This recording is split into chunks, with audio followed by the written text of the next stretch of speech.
Un conflicto divino. Yo soy el Señor, y extenderé mi mano contra Egipto, y sacaré a mi pueblo, y sabrán que yo soy el Señor. Estas palabras resonaron como un trueno en la historia antigua, marcando el inicio de un enfrentamiento entre el creador del universo y un imperio que se creía invencible. ¿Pero alguna vez te has detenido a reflexionar sobre el significado oculto detrás de las plagas de Egipto? ¿Eran simples actos de castigo o algo más profundo? Hoy exploraremos las capas de simbolismo, justicia y revelación divina detrás de estas señales que estremecieron la tierra del Nilo. Imagina por un momento a Egipto, una civilización grandiosa, segura de su poder y respaldada por una intrincada red de creencias politeístas. En su panteón, los dioses representaban todos los aspectos de la vida, desde el río que daba sustento hasta los cielos que traían lluvia.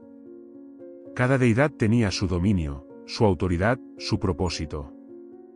Y entonces, irrumpe una fuerza desconocida, una fuerza que desafía no solo al faraón, sino al mismo tejido espiritual de la nación. La primera plaga, el río convertido en sangre, no fue una casualidad ni un simple truco. Fue un ataque directo al corazón de Egipto, el Nilo, fuente de vida, sustento y prosperidad. Api, el dios del río, fue humillado, su poder reducido a nada frente a la voluntad de un dios que no aceptaba rivales. Pero, ¿qué mensaje se escondía aquí? El Nilo, símbolo de fertilidad y abundancia, se transformó en un emblema de muerte y corrupción. Esto no solo desafiaba la confianza de los egipcios en su religión, sino que también era una advertencia para quienes habían olvidado que la verdadera fuente de la vida no es un río, sino el Creador mismo. Cada plaga no solo golpeó físicamente a Egipto, sino que desmontó pieza por pieza su sistema de creencias. Piensa en esto, si el Nilo podía ser despojado de su poder, ¿qué tan seguros podían sentirse los egipcios respecto a sus otros dioses? Esta era una guerra espiritual, una confrontación entre la soberanía divina y la fragilidad de los ídolos humanos. Y no podemos olvidar el contexto humano de estas plagas. La opresión del pueblo hebreo había llegado a un punto insoportable. Esclavizados, despojados de dignidad, clamaban por justicia. La sangre en el Nilo no era solo un castigo, era un grito de que la sangre de los inocentes no había sido olvidada. Así comienza nuestra travesía por las plagas de Egipto, un viaje que va más allá de los relatos de poder y destrucción. Aquí, cada detalle, cada acto, cada símbolo, nos habla de algo mayor, una revelación divina que todavía tiene eco en nuestra realidad. El dominio de los dioses y el caos en la tierra. El silencio que siguió al río transformado en sangre no fue de resignación. Fue un silencio cargado de temor y desconcierto. El pueblo egipcio, acostumbrado a ver el Nilo como su salvador, ahora lo veía como un testimonio de muerte. Pero el desafío estaba lejos de terminar. La segunda plaga llegó, y con ella, un ejército inesperado, ranas. ¿Ranas? Para nosotros, podría parecer un detalle menor, casi absurdo. Pero en el Egipto antiguo, las ranas no eran solo criaturas del pantano. Eran símbolos de fertilidad, asociados con Eket, la diosa que presidía los nacimientos. En su cosmovisión, las ranas eran sagradas, una representación de vida y regeneración. Ahora, esas mismas criaturas, tan veneradas, se convertían en una maldición. Imagina el impacto psicológico de ver aquello que habías adorado invadir tus hogares, cubrir tus camas, contaminar tu comida. Las ranas salían del Nilo como un torrente imparable, invadiendo cada rincón del imperio. Ya no eran símbolo de bendición, sino de juicio. Pero hay algo aún más profundo en esta plaga. No solo se trataba de desmantelar el poder de una diosa, sino de exponer la incapacidad del hombre para controlar lo que creía tener dominado. Eket, que simbolizaba la capacidad de traer vida, ahora se veía incapaz de contener la invasión de lo que representaba. En este punto, no podemos ignorar el papel del faraón. Su corazón, endurecido y desafiante, se negaba a ceder. A pesar del caos, seguía creyendo que su autoridad y la de sus dioses prevalecerían. ¿Pero, era realmente así? Cada plaga exponía una verdad dolorosa, la fragilidad de un sistema basado en el orgullo humano. Entonces llegó la tercera plaga, los piojos o mosquitos, dependiendo de la traducción. Aquí, la narrativa cambia. Los magos del faraón, que hasta ese momento habían intentado replicar las señales divinas, se enfrentaron a algo que no podían imitar. En su frustración, declararon: «¿Esto es el dedo de Dios? ¿Qué significa esto?». El polvo de la tierra, transformado en insectos, marcó una declaración contundente. La tierra misma, el suelo que sostenía a Egipto, respondía a una autoridad mayor. Este evento no era solo una calamidad física, era un recordatorio de que incluso los elementos más básicos de la creación están bajo el control de un poder supremo. Geb, el dios de la tierra, quedó en silencio. A medida que el sufrimiento crecía, la narrativa de las plagas tomaba forma como algo más que una serie de eventos aislados. Era una confrontación directa, no solo con el faraón, sino con la cosmovisión de todo un pueblo. Los egipcios empezaban a enfrentarse a una verdad inquietante: los dioses que veneraban eran incapaces de protegerlos. Las plagas no eran arbitrarias. Cada una estaba cuidadosamente diseñada para exponer un aspecto del sistema religioso y social de Egipto, desmantelando las bases de su confianza y llamando a la reflexión sobre quién tenía el verdadero poder. La lucha por el control y la división de poderes. El polvo aún flotaba en el aire tras la tercera plaga cuando un nuevo golpe cayó sobre Egipto. Esta vez, no fue un enemigo pequeño, como los insectos, sino algo más aterrador: enjambres de moscas. Estas criaturas se lanzaron sobre las casas, los campos, los templos y hasta sobre los mismos faraónicos. La tierra, que ya había demostrado estar bajo la autoridad de un poder supremo, ahora parecía rebelarse completamente contra el imperio. Aquí, el mensaje se vuelve aún más personal. Mientras las plagas anteriores afectaron a toda la nación sin distinción, esta marcó una línea divisoria. Las moscas invadieron Egipto, pero no cruzaron hacia Gosén, la región donde vivían los hebreos. ¿Qué estaba sucediendo? Esta separación fue una declaración poderosa, no era un caos sin sentido, sino un juicio dirigido y controlado. El Dios de Israel no solo tenía poder, sino también propósito y precisión. En el mundo antiguo, la plaga de las moscas tenía implicaciones más profundas que la simple molestia de un enjambre. Los egipcios adoraban a Khepri, un dios asociado con los escarabajos y el ciclo de la vida. Khepri, a menudo representado con la cabeza de un escarabajo, simbolizaba la renovación y el movimiento del sol. Pero ahora, la proliferación de insectos no era un signo de renovación, sino de descomposición. Era como si el propio ciclo de la vida estuviera siendo corrompido.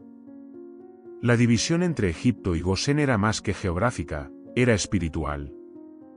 Para los egipcios, este acto debía ser desconcertante. ¿Cómo podía un dios desconocido, el dios de un pueblo esclavizado, tener el poder de proteger a su gente mientras humillaba a los dioses de Egipto? Cada nuevo golpe revelaba una verdad: el faraón, que se proclamaba como un dios encarnado, estaba perdiendo el control de su propio reino. El endurecimiento del corazón del faraón no era simplemente una reacción obstinada, era una resistencia deliberada contra una verdad que no podía aceptar. Si cedía, reconocería no solo la soberanía del Dios de Israel, sino también la fragilidad de su propio poder. La lucha del faraón no era solo política, era profundamente espiritual. Y mientras el faraón se aferraba a su autoridad, el pueblo sufría. Imagina la desesperación de los egipcios al ver cómo su tierra, su hogar y su sustento eran invadidos por fuerzas que no podían detener. Cada plaga era una prueba, no solo para el faraón, sino también para el pueblo, que empezaba a cuestionar la capacidad de sus dioses para protegerlos. Las moscas, en su caótica invasión, anunciaban un mensaje claro: este no era un conflicto entre iguales. El Dios de Israel no solo estaba revelando su poder, sino también su justicia. Las plagas no eran actos de destrucción indiscriminada, sino respuestas calculadas a siglos de opresión y arrogancia. El balance de poder estaba cambiando. Las estructuras que parecían inquebrantables comenzaban a desmoronarse, y Egipto, una vez un símbolo de estabilidad y dominio, ahora enfrentaba el caos de su propia vulnerabilidad. La enfermedad del ganado y la quiebra de un imperio. El sonido de las moscas aún resonaba en los recuerdos de los egipcios cuando un nuevo golpe los alcanzó, esta vez dirigido al núcleo de su economía y sustento, el ganado. Los animales, símbolos de riqueza y estabilidad, comenzaron a caer enfermos, víctimas de una peste devastadora que no dejaba espacio para la esperanza. Vacas, ovejas, caballos y camellos, los pilares de la agricultura, el comercio y la guerra, yacían sin vida en los campos. Para comprender la magnitud de esta plaga, debemos recordar la importancia cultural y religiosa de estos animales en Egipto. Hathor, la diosa del amor, la fertilidad y la protección, era representada con la cabeza de una vaca o como una mujer con cuernos. Para los egipcios, ella era una fuente de alegría y vida. Ahora, la muerte del ganado no solo era una tragedia económica, sino un golpe directo al culto de Hathor. La diosa, venerada como protectora, parecía impotente ante el avance de una fuerza mayor. El impacto psicológico de esta plaga era incalculable.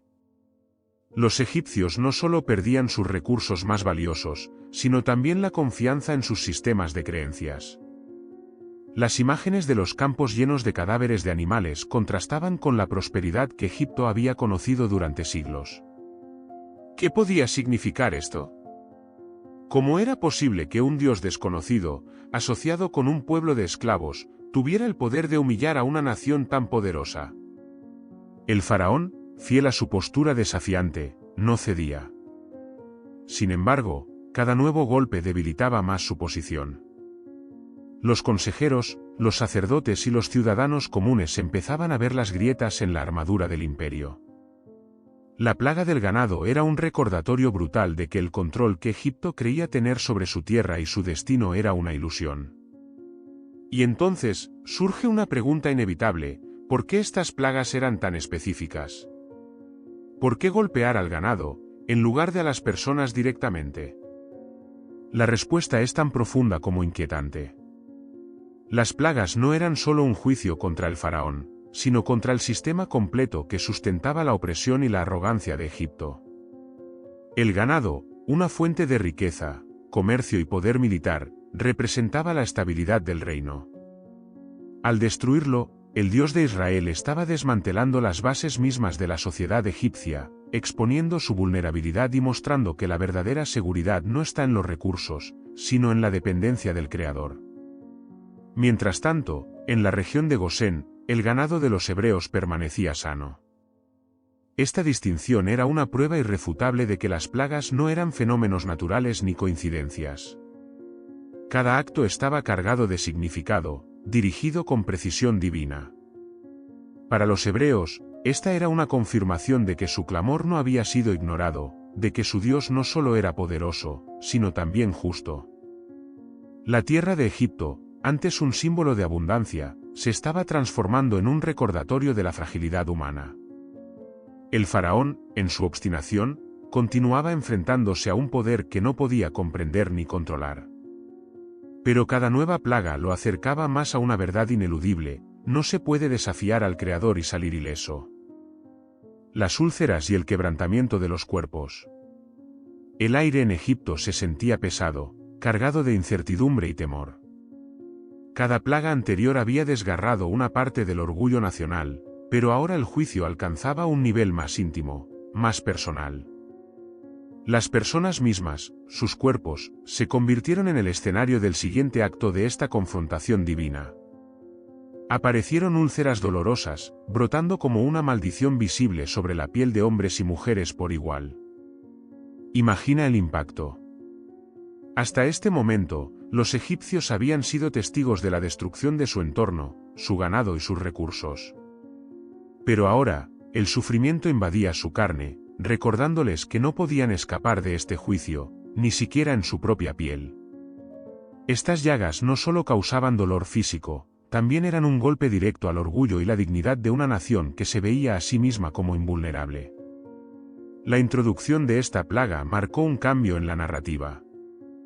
Hasta entonces, el faraón podía justificar su resistencia con la idea de que las plagas afectaban a su tierra y su pueblo, pero no a él directamente. Sin embargo, ahora ni siquiera sus cortesanos ni los magos que lo rodeaban estaban a salvo. Aquellos que antes se habían presentado como los representantes del poder divino en Egipto ahora estaban postrados, cubiertos de úlceras y completamente impotentes. En la cultura egipcia, la pureza física tenía un gran valor, especialmente entre los sacerdotes y líderes religiosos. Los rituales y ofrendas a los dioses requerían cuerpos limpios, sin imperfecciones, como símbolo de pureza espiritual. Las úlceras, entonces, no eran solo una aflicción física, también los descalificaban para ejercer sus roles religiosos. Era como si el Dios de Israel estuviera despojándolos no solo de su salud, sino también de su capacidad de representar autoridad divina. Este momento es especialmente significativo porque expone una verdad central: los dioses de Egipto, a quienes los magos y sacerdotes servían, no podían protegerlos ni siquiera a ellos. A lo largo de las plagas, habían intentado replicar las señales divinas, pero con las úlceras, quedaron completamente indefensos. Esto no era simplemente una humillación, era una declaración inequívoca de que el Dios de Israel no tenía igual. Por otro lado, las úlceras revelaban algo más profundo sobre la naturaleza de este conflicto. No se trataba únicamente de liberar a los hebreos, era una lucha por la verdad, por desmantelar un sistema de creencias que había esclavizado no solo a un pueblo, sino a toda una nación bajo ilusiones de poder y control. El faraón, aunque físicamente afectado, seguía endureciendo su corazón. Pero en este punto, su resistencia ya no era una muestra de fortaleza, sino de desesperación. Cada plaga era una evidencia más de que su poder estaba siendo despojado capa por capa. Su obstinación, lejos de ser un acto de liderazgo, lo estaba llevando al borde de la ruina total. Y mientras Egipto se tambaleaba bajo el peso de estas calamidades, los hebreos observaban desde Gosén.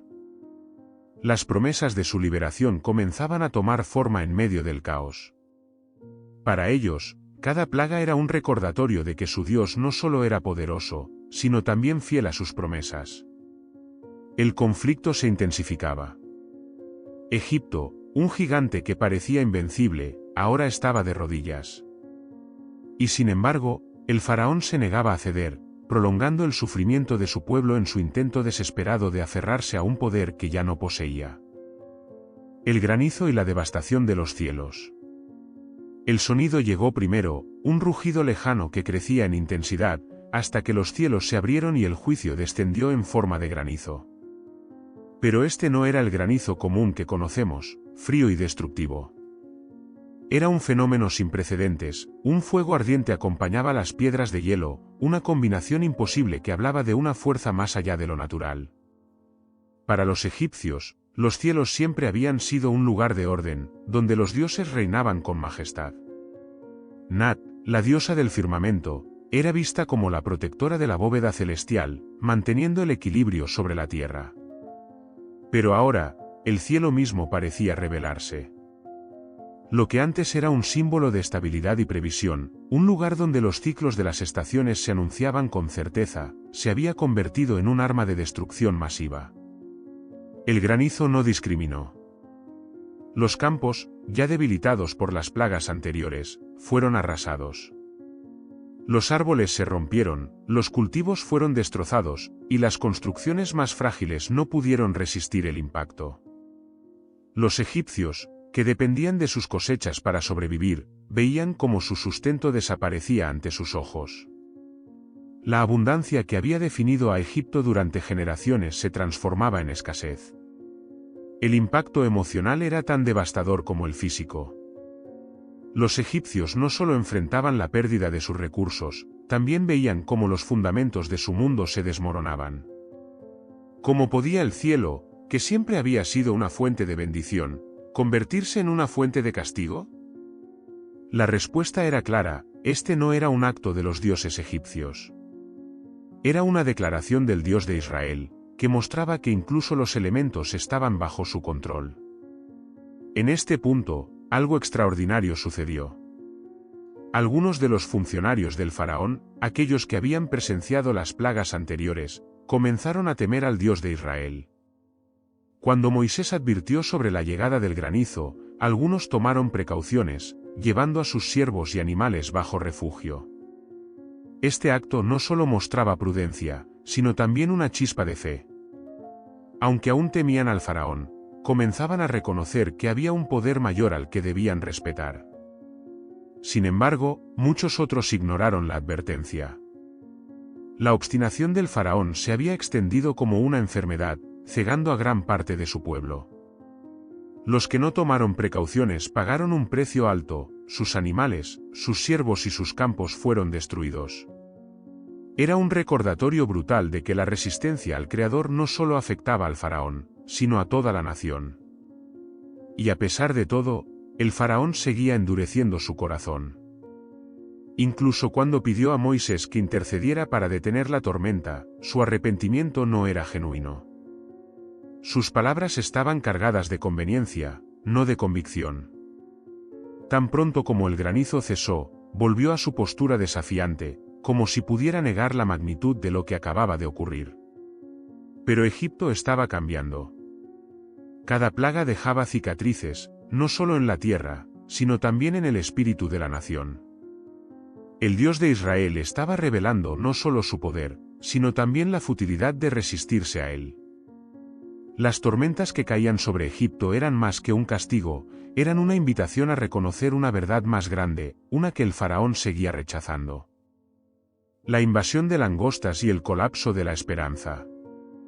Cuando parecía que Egipto ya no podía soportar más, el horizonte comenzó a oscurecerse. No era una tormenta lo que se acercaba, sino una nube viviente, inmensa, que avanzaba con una precisión implacable. Era la plaga de las langostas, un ejército de devoradores que llegaban para terminar lo que el granizo había dejado incompleto. En cuestión de horas, las esperanzas de recuperación se desvanecieron, pues las langostas no dejaron ni una hoja verde en pie. El daño fue absoluto. Los egipcios dependían de la tierra para su supervivencia, y ésta ya había sido golpeada una y otra vez. Ahora, con la llegada de las langostas, no quedaba nada que pudiera llamarse sustento. Lo que el granizo había destrozado, las langostas lo consumieron. Árboles, cultivos, cualquier indicio de vida vegetal fue arrasado. La tierra, que una vez floreció con abundancia, quedó desnuda, como un recordatorio de la fragilidad del imperio más poderoso del mundo antiguo. Este evento no era solo un desastre natural, era una declaración final contra las creencias fundamentales de Egipto. El dios Min, asociado con la fertilidad y la cosecha, y el dios Osiris, cuyo ciclo de vida y muerte simbolizaba la regeneración de la tierra, eran impotentes frente a esta invasión. Los egipcios, que durante generaciones habían confiado en la bendición de estos dioses, se encontraban ahora sin recursos y sin respuestas. El terror que las langostas inspiraron iba más allá de la destrucción que causaban. Eran un símbolo de juicio colectivo, un recordatorio de que toda la nación estaba siendo llamada a rendir cuentas. El faraón podía endurecer su corazón, pero el pueblo comenzaba a sentir el peso del juicio en carne propia. Muchos se preguntaban si este sufrimiento podía haberse evitado, si ceder ante el Dios de Israel habría puesto fin a la devastación. La respuesta del faraón a esta plaga reveló aún más su carácter. En un momento de aparente desesperación, llamó a Moisés y a Aarón, confesando su pecado y pidiendo clemencia. Pero sus palabras estaban vacías, motivadas por la presión del momento, no por un verdadero cambio de corazón. Cuando Moisés intercedió y el viento del este se llevó las langostas hacia el Mar Rojo, el faraón volvió a su postura desafiante, como si el alivio temporal le permitiera ignorar la realidad de lo que había sucedido. El contraste entre el faraón y su pueblo se hacía cada vez más evidente. Mientras él se aferraba a su orgullo, los egipcios veían cómo su mundo colapsaba. La falta de alimento, la destrucción de los campos y la impotencia de sus líderes creaban un clima de desesperación. Egipto, que una vez fue el granero del mundo, ahora no tenía nada que ofrecer, ni siquiera a sus propios habitantes. Las langostas no solo devoraron los campos, también devoraron la ilusión de control que el faraón había mantenido hasta ese momento. Con cada hoja consumida, el mensaje se hacía más claro: este no era un conflicto político ni una rebelión humana. Era un enfrentamiento espiritual, una confrontación entre la soberanía del Creador y la obstinación de un hombre que se negaba a reconocer su lugar en el universo. Y mientras Egipto se hundía más profundamente en el caos, los hebreos esperaban, sabiendo que la promesa de liberación estaba cada vez más cerca. La oscuridad total y el clímax del enfrentamiento. El día se convirtió en noche sin previo aviso. Una oscuridad palpable, densa y sofocante cubrió Egipto como un manto ineludible.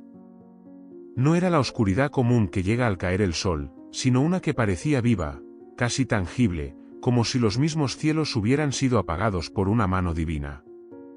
Durante 3 días, esta penumbra envolvió al imperio, sumiendo a sus habitantes en un terror indescriptible. La oscuridad en las escrituras siempre ha tenido un simbolismo profundo.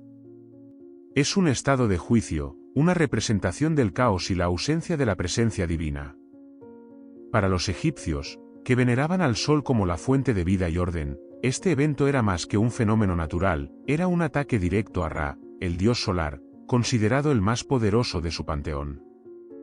En Egipto, la salida del sol marcaba la victoria diaria de Ra sobre las fuerzas del caos, pero ahora, ese ciclo había sido interrumpido.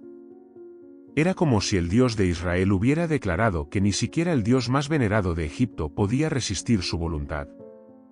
El impacto psicológico fue devastador. En una cultura donde la luz simbolizaba la vida, la oscuridad trajo consigo una sensación de muerte inminente. Las personas no se atrevían a moverse de sus lugares. Los relatos describen un miedo tan paralizante que incluso encender lámparas no ofrecía consuelo, como si la oscuridad misma rechazara cualquier intento humano de superarla. Era un aislamiento absoluto, una separación de todo lo que conocían y en lo que confiaban. En contraste, en la región de Gosén, donde habitaban los hebreos, la luz seguía brillando. Este detalle no era accidental. Era un recordatorio visual de la distinción entre el pueblo de Dios y los egipcios. Mientras Egipto sufría, los hebreos experimentaban una calma que solo podía ser atribuida al cuidado divino. Para los egipcios que observaban desde lejos, esta diferencia era innegable, una prueba más de que las plagas no eran coincidencias ni caprichos del destino, sino actos intencionales de juicio y liberación. El faraón, atrapado en la oscuridad tanto literal como figurativa, nuevamente convocó a Moisés. Su desesperación era evidente, pero su corazón seguía siendo el mismo. Aunque ofreció permitir que los hebreos se fueran, intentó imponer condiciones: sus rebaños y bienes debían quedarse atrás. Esta oferta, aparentemente razonable, era una estratagema para mantener control sobre ellos. Moisés, firme en su misión, rechazó cualquier compromiso. La liberación que Dios prometía era total, sin ataduras ni restricciones. Con esta negativa, el faraón alcanzó el punto de no retorno. En un arrebato de ira, ordenó a Moisés que no volviera a presentarse ante él bajo pena de muerte. Pero estas palabras no eran una amenaza para Moisés, sino una sentencia para el propio faraón.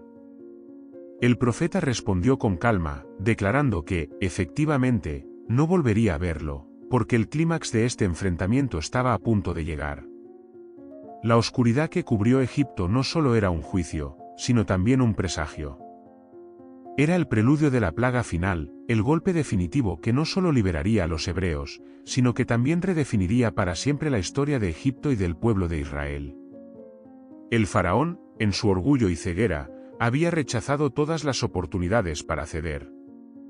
Ahora, el costo de su obstinación estaba a punto de ser pagado, no solo por él, sino por toda la nación que lideraba. En los días que siguieron, Egipto permanecería en silencio, sumido en una espera tensa y llena de presagio. Los hebreos, por su parte, se preparaban para el momento decisivo. Su Dios no solo estaba a punto de liberarlos, también estaba escribiendo un mensaje eterno en la historia: no hay poder humano, ni nación, ni deidad falsa que pueda resistir la voluntad del Creador. El final estaba cerca, y con él, la revelación completa del propósito detrás de las plagas. Era mucho más que liberar a un pueblo. Era demostrar que la justicia y la verdad siempre prevalecerían, incluso contra los imperios más poderosos.